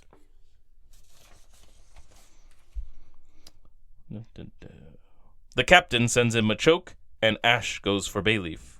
Only he left all the rest of his Pokemon behind. Team Rocket deals with Machoke and damages a water storage tank. They're all washed out of the area, and the ship has to pull into a port for repairs. Ash chases Team Rocket, and they all go swinging off the ship together and crash into a beam. Ash lands in boxes. Jessie and James end up on a trailer of a semi. Meowth and Pikachu inside the case end up on a different semi-trailer, and the trucks take off. Team Rocket is gloating until the two trucks drive off in separate directions, leaving Jessie and James going one way and Meowth and Pikachu another way. And Officer Jenny arrives and teams up with Ash to find Team Rocket and Pikachu. Meowth and Pikachu fall off a truck and the glass shatters, freeing Pikachu. Meowth blames Pikachu for the problems, and then a Haunter shows up. Meowth tries some normal attacks that, of course, don't work because Ghost can't be affected by normal attacks, but Pikachu zaps it. Then a bunch of Pidgey, Rattata, and Oddish appear from hiding places in the alley. Ash hops into Jenny's sidecar, and she lets out her Pidgeot to help look for Team Rocket. Then Ash is warned by the captain that repairs will be done by nightfall, and if Ash isn't back by then, they will have to leave without him. Back to Pikachu and Meowth, the other Pokemon explain that a bunch of Haunter moved into the neighborhood and have been scaring everyone. Then an Oddish reports that the Haunter is getting his buddies and coming back to get all of them, which leads into our Who's That Pokemon trivia. A hard shell conceals this mysterious inner creature.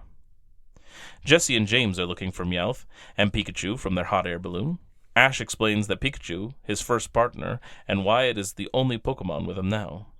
Back to Pikachu, the Haunter tells all the Pokemon that it is Haunter turf, and Pikachu argues back that it is not just for them, and it is for everyone.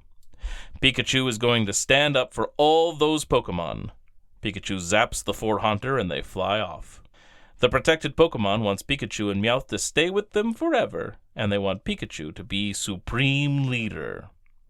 Meowth says someone else needs Pikachu more, and Pikachu thinks Meowth is saying the right thing about Ash, like that his trainer needs him more than they do. But Meowth was actually just talking about Team Rocket, who show up and capture Pikachu again. But then Pidgeot shows up and pops their balloon.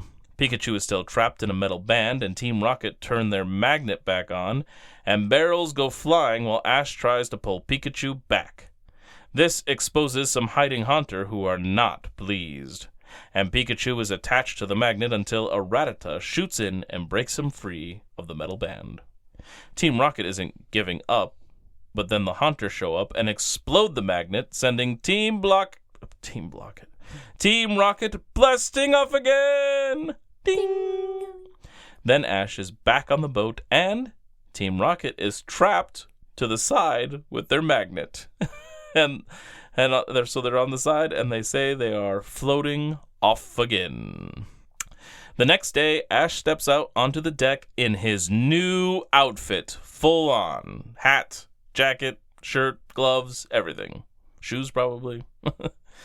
Then we get a shot of a bunch of Wingull and Pelipper flying in the sky, Sharpedo leaping in and out of the water, Whalmer swimming along. We may or may not count these as future friends. I know originally you were opposed to it, but I don't know if your mind has changed. It hasn't changed. Okay, so we're not counting it because he is actually in the Hoenn region, so this is where they are, even though it is being advertised in the season prior. But, it's still very much connected. So, I'm fine with it. We're just not going to count it. It would have been 4, though, if anybody wants to keep track. Ash can't wait for Pikachu to see all those new Pokemon, and he goes to wake him up. But when Ash tries to wake him, shocks come out, and he seems to have a fever. Something is very wrong with Pikachu, and that is how the season ends. Ooh, that's rough for people who have to, wait till the next season. Right? Anyway, our Who's That Pokemon? It's Fortress. Our tallies are an interesting intro, outstanding outro, and an off again. Now, we rank it. All right, Suppose it's my turn to rank it is your turn. It was enjoyable and stuff, with Ash on his own. But... Yeah, for me, it's not like a top tier episode, but it was cool. It was a good one, and it was fun to have the new outfit revealed and things like that, and how they did it piece by piece at first. Yeah. I thought that was clever. Maybe above Love Pokemon style? Right underneath Address Unknown? Yes. Alrighty. Hoenn Alone. So Hoenn Alone, our last one to rank, was 27 out of 65. Now we catch our Pokemon. Like a new Pokemon or a Pokemon we thought was used well over these episodes. I think I know which one I want. I'm pretty sure I know which one I'm going with. Well, there, I think you. All right, 3. wait. Oh. Okay. 3, 2, 1. Pikachu? Who else would it be? Maybe one of the Pokemon from the alleyway or something. Yeah, Raticate had a moment for sure. But Pikachu, and then it gets the end, and it's perfect. Because Pikachu was the featured Pokemon, and he was the only one. Yep. All right. But now, it being the last episode of a season, it's time to switch everything up with our Pokeballs. So, to remind everyone, here's what we have for us, is that each season, at the end, we can switch up the rankings just a tad. We have a Repel, which lowers a ranking up to 5. We have a Lure, which can lure one down a peg, or it can be lure one up a spot, or it can be added to one of our Pokeballs. And our Pokeballs are a Pokeball, which just moves one up, or one up, just one up, yeah. But with the lure, it could be 2. We have a Great Ball, which moves it up 3. And we have an Ultra Ball, which moves it up 5. And then, for the group of seasons that feature a region, we are given 1 Master Ball that can move something up to the top place. It doesn't have to go to the top, but it can move it up to the top place. And we only get 1 for the whole group of seasons, and neither of us have used one. So if we're going to use one, here's where it will be. We're both probably going to use it since, can't waste a Pokeball. But I think, when we do use it, if we do both, if we don't, because we're I don't really want to use it, then I think we should, talk about and make a case for our episodes instead of having, one use it first and the other second. I like it. We got to make a case and see who should be first and sure. who should be second. I also want to point out that if we both choose the same episode for a Pokeball or whatever, we get to move it up both those spaces. So we've done that a few times now. Yeah. What if we don't? But we don't discuss it beforehand. We just what make if we choices. both use an Ultra Ball in the same one? Can we be oh, but we didn't want it that high? Yeah, like I said, it can go up that many places. Okay. All the Pokeballs go up to or down to like to the max of 5, 3, whatever. I don't have an updated thing. Do I get to look at the computer? Oh, yes. Now remember, Flame did all kinds of stuff, so we might need to work on that. Might. I don't know. What episodes was he on for? He was on for like a good chunk of them. Real Oak, Please Stand Up. Just Add Water. Basically, the whole Blackthorn arc he was in there for. He was also for the grass one, like where things were evolving. He really liked that one. But which one was it that was above that? I think I didn't like that one. He had one that he liked more than. Yeah, Wind Chimes or something. I don't remember. Oh, Whichever Way the Wind Blows. That's the one that was his second favorite. Yeah, he really liked Whichever Way the Wind Blows. But what? Oh, I know one that you didn't like. Oh, I don't know if it was his favorite, but Enlighten Up was one that you didn't like. Oh, it wasn't like... I don't know if either of us will use our Master Ball. Gee. Right? We did a good job for a lot of them. Alright, I think I'm good. Okay. Alright, let's start with the negative. So, Repel. I'm gonna shock you all. I used it on Enlighten Up. I know. Like, super surprising. Alright. Did you use it for the full 5? Yeah. Alright, did you use your lure to lower anything? Yes, actually. Okay, well, let me do my Repel first, I suppose. Okay.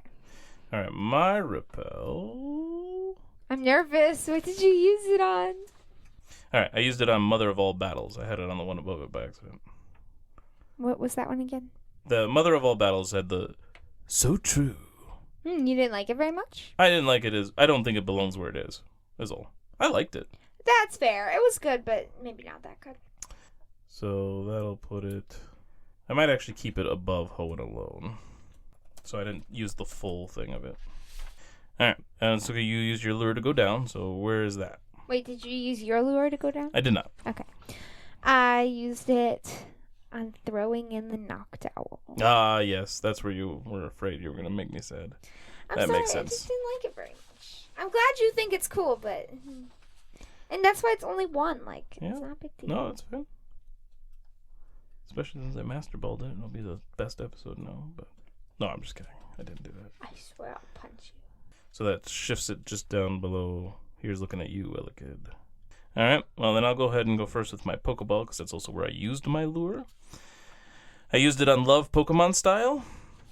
So that moves it up 2 spaces. Alright, so that moved that above Hoenn Alone and Mother of All Battles that dropped down, so it's just under Address Unknown. Alright, what's about your Pokeball? My Pokeball, I used it on Whichever Way the Wind Blows. Yeah, okay. Did you not like that one? It's fine. I thought I liked it. You decided that must be a better explanation, even though it's a lot more far-fetched, for Executor's evolution. Which is maybe why I don't like it as much. Because you were being silly. Where is Whichever Way the Wind Blows? For me it's 47, so it's probably in the 50s. Oh, yep, there it is. Oh, so that just puts it right underneath throwing in the knockdown. There, now your episode's still above mine. I used my Great Ball on... Why? Why not? I almost moved why not? Or, wait, hold on. Yeah, I almost moved it. I made a different choice just at the last second, but I almost moved it. So why not as a Great Ball? Are you doing the full 5? Or 3, I mean? Yes. Full 3. So it goes above that. So it's above Entei at your own risk, and just below Pop goes the Sneasel. Alright, I used my Great Ball on Gotta Catch You Later. And that one we did just cover. But I lowered it for your sake, and I liked it better. So Rude. So sad. it is just underneath Johto Photo Finish now, and above Exciting Adventure. Alright, I used my Ultra Ball on the Ties That Bind. I actually like that a little bit better than where you were putting it, but that's fine. Oh, yeah. The full 5? Yeah, so it's just underneath the first episode of the season, Around the Whirlpool. Alright, and your Ultra Ball? I used it on I Polly Told You So. It would go right above Extreme Pokemon and underneath One Trick Phony. Okay, I think I want it under Extreme Pokemon. Ah, okay. Which one was Extreme? Was that the race? with the Yes. Arcanine? I think so. I think you're right. All right. And that's the final ball unless you used your Master Ball. I used it on Great Balls of Fire? You just wanted to make sure it stayed at the top? Oh, I didn't even really say I Oh. used it. I was making a joke. Okay. I did use one. You used a Master Ball? Yes, I did. No! I am not putting it at the top. Great Balls of Fire belongs at the top. I'm not even putting it in the top 10. But I wanted to move I thought Master Ball was you can move it. up to the top spot. Oh, your Master Ball should be you can move it anywhere you want. Ooh. So you can even drop it down to the bottom. I kind of like that. Do you have an idea for your Master Ball then? No, I think I'm good. Okay. But I just like that for future ideas. So I am moving better 8 than never, which is where he earns his final badge, because I did like that fight and stuff. Mm-hmm. So I want to move it above a bunch of them, but not like I don't go too far. So it was below Ice Cave, and now it is going underneath Nice Price. I think that's pretty fair. Right actually. above Address Unknown. I like it. And yeah, I think we originally said that it was going to always be at the top with those things, but we're never going to use them if we don't just be able to put them wherever we want. Yeah, wherever you I want. like the wherever. That's pretty good. I feel like that's kind of it'd be crazy. It'd be like But you don't carry over the Master Ball, right? I know. Okay, just making sure. I don't want you to be like, hey, wait a second. All right, so then with all that rearranged, I will post the list online on our Facebook page, Routes to Pokemon. But for now, I will just give you the top 10. And because of one of my movements, that did change what the top 10 is. So we have number 10, The Ties That Bind, which was the first half of the Gary battle. Then Around the Whirlpool, which was the first episode of the season. As Cold as Price. Espeon Not Included. That was the Evolutions Kimono Girls the second time around. Can't Beat the Heat, the second half of Gary's battle. The Perfect Match. And that's when Misty was doing the World Cup. Same with Dueling Heroes at number 4. Fly Me to the Moon is the Pudgy Pidgey episode at number 3. Pudgy Pidgey. Which was a number 1 for a little while until we had The Mystery is History, which was number 2, which was the first episode of the Lugia arc. And our number 1 is still Great Bulls of Fire, which was the Dragonite and the Dragon Valley place or whatever, which was after the Dragon Cave. Yeah. And that is our ranking. All right, and then, now that we finished the whole season of Johto, we are going to do another little ranking on the Johto theme songs and our top episodes from each season of the Johto series. So, which would you like to start with? I don't know. Maybe the theme song? All right, so the theme songs, we have Pokemon Johto from Johto Journeys. This is the first one.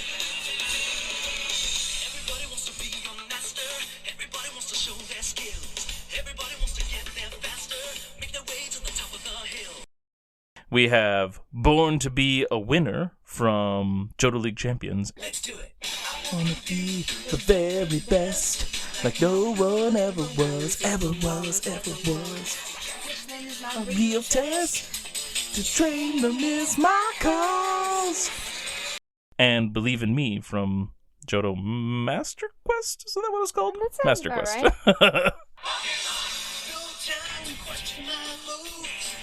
right. This is our last season that we just did.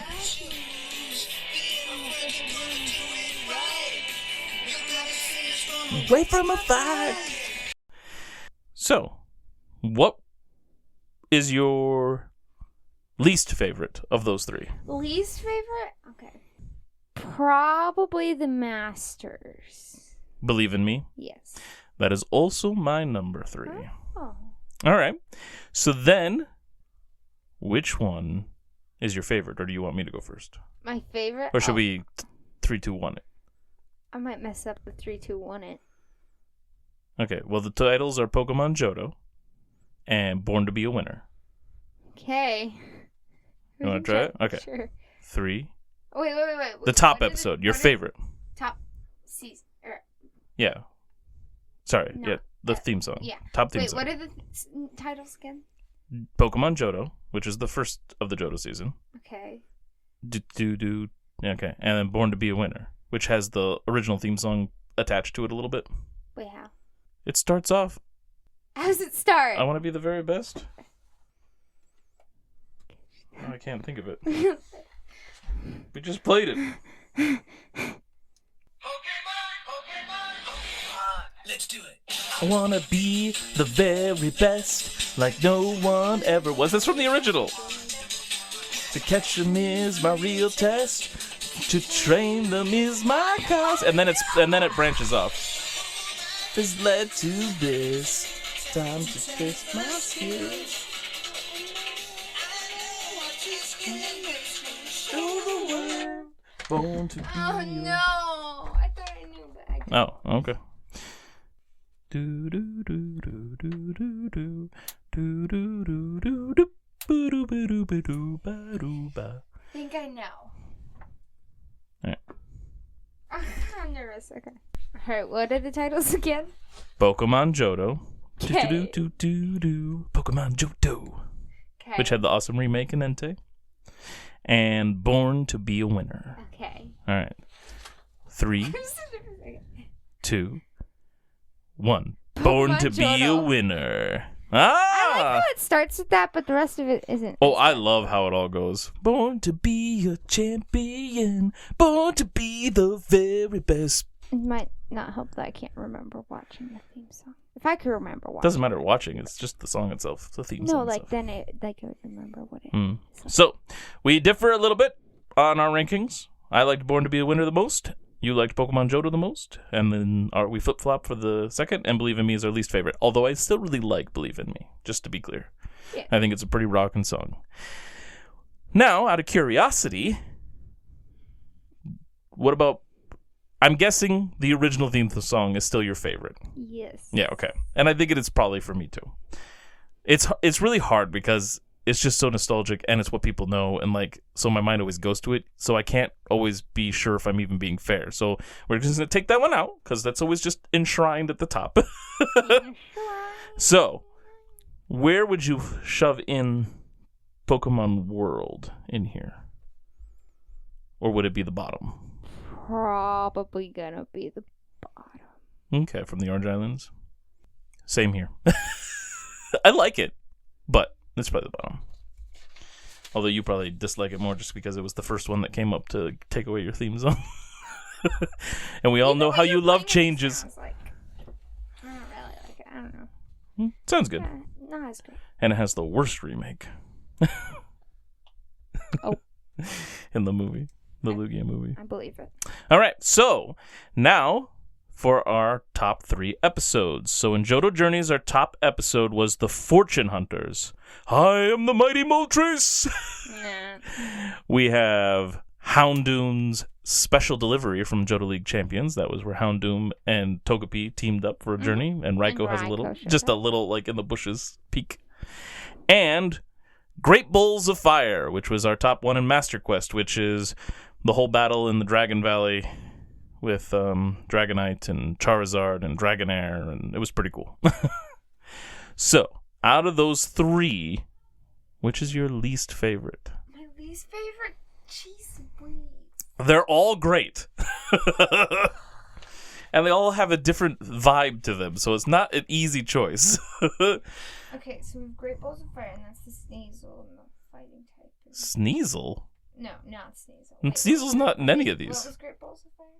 That's it, the fight in the in Blackthorn, Dragon Cave to the Dragon Valley with Dragonite, Charizard showing back up, and Dragonair. That one's probably my...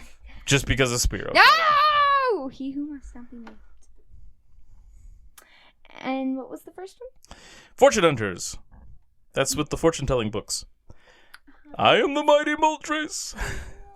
Wait, why do I have to go first? You want me to go first? Okay. Wait. Let me pick. I think I've picked. It's so hard, though. I hope I don't change my mind. Well, maybe we'll just do a 3, 2, 1 on these two. No fair. I've got to do my least favorite, and then you get to do it at the same time. Because you're worried you're going to change your mind. Yeah, this stops us from changing our minds.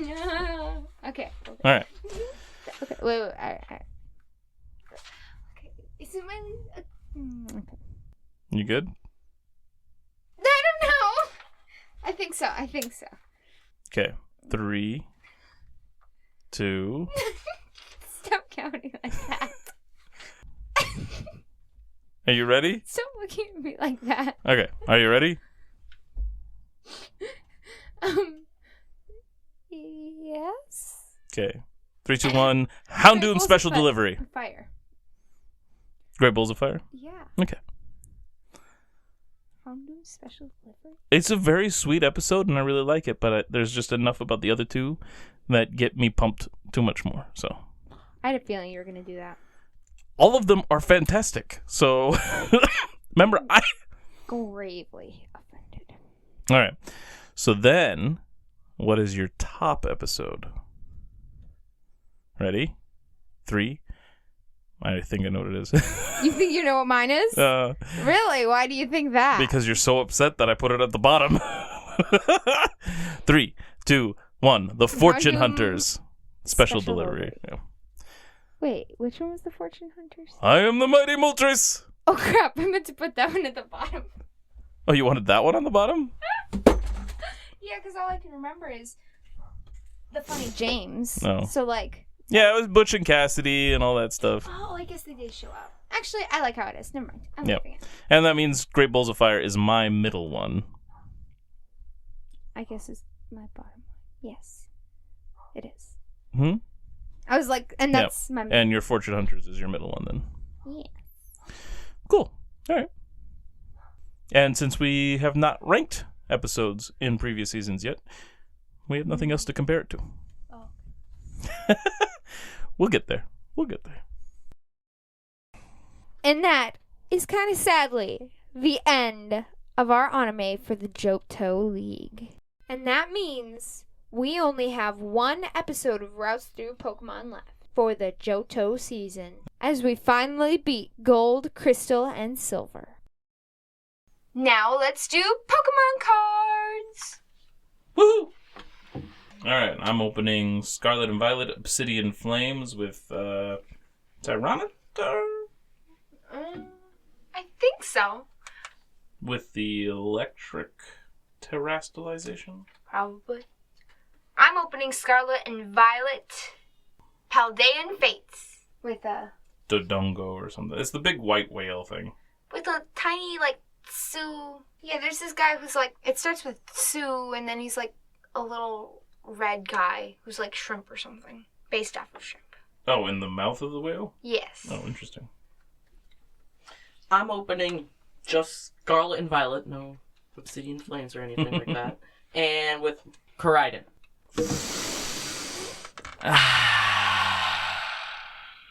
Alright, Flame, I think you're first. Alrighty. For my first card, I got a grass type Spewpaw. Evolves from Scatterbug. Ability: Adaptive Evolution. This Pokemon can evolve during your first turn or the turn you play it. Nice. Oh, that's handy. That is super handy. Meditite. Fighting type. A trainer item card. Energy search. Search your deck for a basic energy card, reveal it, and put it into your hand. Then shuffle your deck. Dark type Grimer.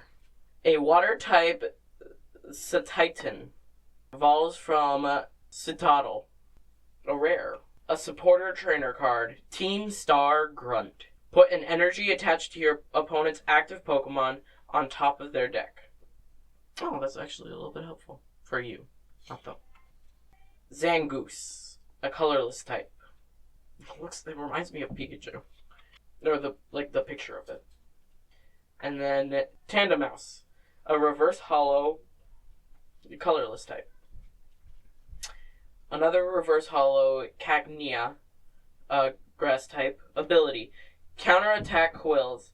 If this Pokemon is in the active spot and is damaged by an attack from your opponent's Pokemon, even if this Pokemon is knocked out, put 3 damage counters on the attacking Pokemon. Is that like 30 damage? Yes. Okay. I never understood. A full art Arcanine EX, a fire type, evolves from Growlithe, Terra. Ooh, yeah, that's cool. That's super cool. And he's, terrestrialized fire type too. Is that what he said? Yeah. What is the Terra type stuff? As long as this Pokemon is on your bench, prevent all damage done to this Pokemon by attacks. That is so handy. Because a lot of attacks do damage. Or, not a lot, but some attacks can do damage to your benched Pokemon, which is annoying. And then for my energy type, it's a basic fighting energy. Alright, my turn. I have Rockruff, fighting type. Wiglet, water type. Shuckle, grass type. Spoopy! The Bellsprout is Spoopy. I know. Bisharp, evolves from Pawniard, metal type. Volcarona evolves from Larvesta, fire type. Altaria evolves from Swablu, dragon type. Uses water and metal. Houndoom, dark type. Evolves from Houndour. I have a reverse holo of Arvin, supporter trainer card. We've had him before. A reverse holo Amoonguss evolves from Fungus, grass type. And my rare is Toxtricity, evolves from Toxel, lightning type. And I got a basic metal energy card. Fun. Okay. I got Ghastly, dark type. Routes, psychic type. Toadscool, grass type. Woobat, psychic type. Kilowattrel evolves from Wattrel. Ooh. Electric type. Nest Ball, item trainer card. Search your deck for a basic Pokemon and put it onto your bench, then shuffle your deck. Lantern evolves from Chinchou, electric type. Reverse Holo, Technical Machine, or TM. Crisis Punch, Pokemon Tool Trainer. Reverse Holo, Camerupt evolves from Numel, fire type. Then my rare is Cyclizar, dragon type. Ooh, Cyclizar. Yeah, I like him. He's Ooh, that's cool. Can I see it? He's grass and dark. Then a basic grass energy for my grass and dark Cyclizar. Woohoo! Alright, well that concludes our episode for today. Routes Through Pokemon is a Hunterfield Institute production. You can find us on Apple, Spotify, Amazon, and other podcasting platforms. You can also find us on YouTube at the Hunterfield Institute channel. Just look for the Routes Through Pokemon playlist. You can find our latest episode rankings and tally counts on our Routes Through Pokemon Facebook page. Shaylock posts there. And X at HunterfieldIns. And on Instagram at kinetic_card. And Flame, do you want to plug your show again? Absolutely. And if you want to hear more of me, you can find me on YouTube at Boy on Fire. That is BOY_ON_FYR. Next week, we will be getting back into the game. But until then, thank you so much for listening, and we will catch you on the next route. Bye-bye. Bye. Adios.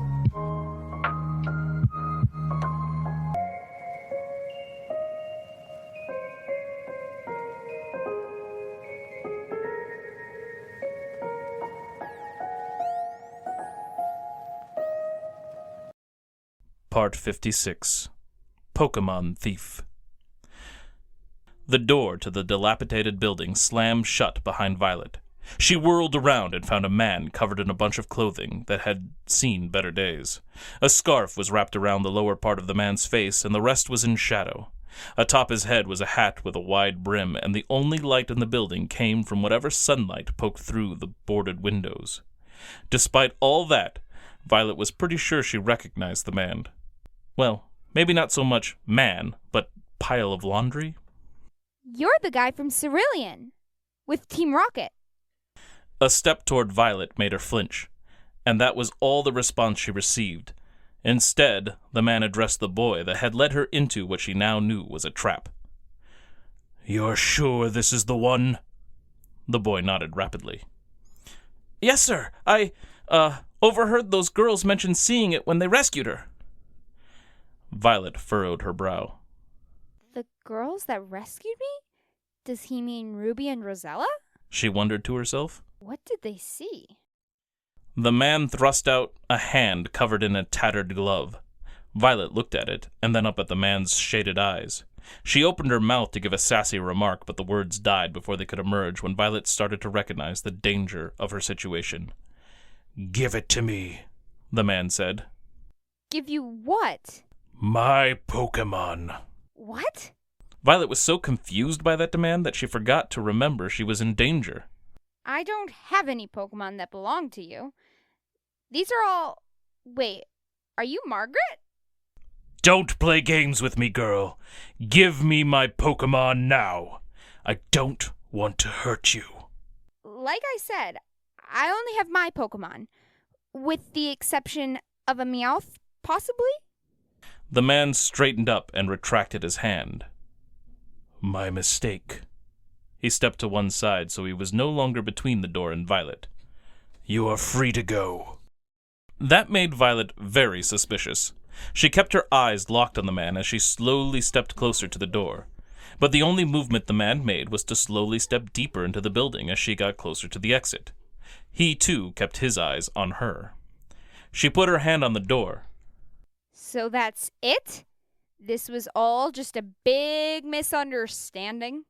The man did not respond. Of course. The silent treatment again. Well, fine. Thanks for a fun afternoon. Hate to run off on you so soon, but I have badges to Before Violet could finish, something hard hit the floor and rolled from behind the man. Between his feet and stopping just in front of him, it was a Pokeball. Violet narrowed her eyes, thinking it looked sort of like one of her blue and white Pokeballs. When it began to dawn on her what was going on, she reached to her side to grab her Pokemon and found they were all gone. Where are my Pokeballs? The boy who was hidden behind the man came forward and leaned down to grab the dropped ball.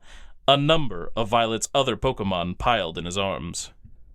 You little thief! You stole all my... Leave, growled the man, before this gets any worse for you. Fat chance! Violet lunged forward and collided with the boy before he could pick up the dropped Pokeball. This caused all the other Pokeballs to fly out from his grip and scatter around the rickety building. Snagging up one of her Pokeballs, she aimed it and released the creature that was inside. In the middle of the hall, between the man and Violet, emerged Violet's Pidgey. However, the Pokemon wasn't alone, as the man had already released an opponent onto the field. It was a Clefairy. Pilot, peck! Punk, sing!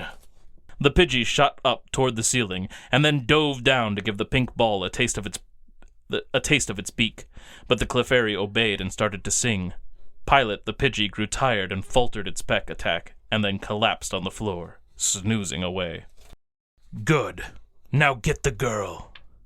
Violet didn't know what to do. She hadn't managed to grab any of her other Pokemon. She wanted the rest of them back, but that seemed impossible now. The Clefairy looked at her with a mischievous grin as it stalked closer to her. Violet stared at the creature and was surprised at how menacing such a cute Pokemon could look. Abruptly, the Clefairy stopped and then twirled in place, showing off some very ballet-like dancing. What are you doing? Before an answer could be given, the door behind Violet splintered into pieces as something came through and slammed hard into the girl's back. To be continued.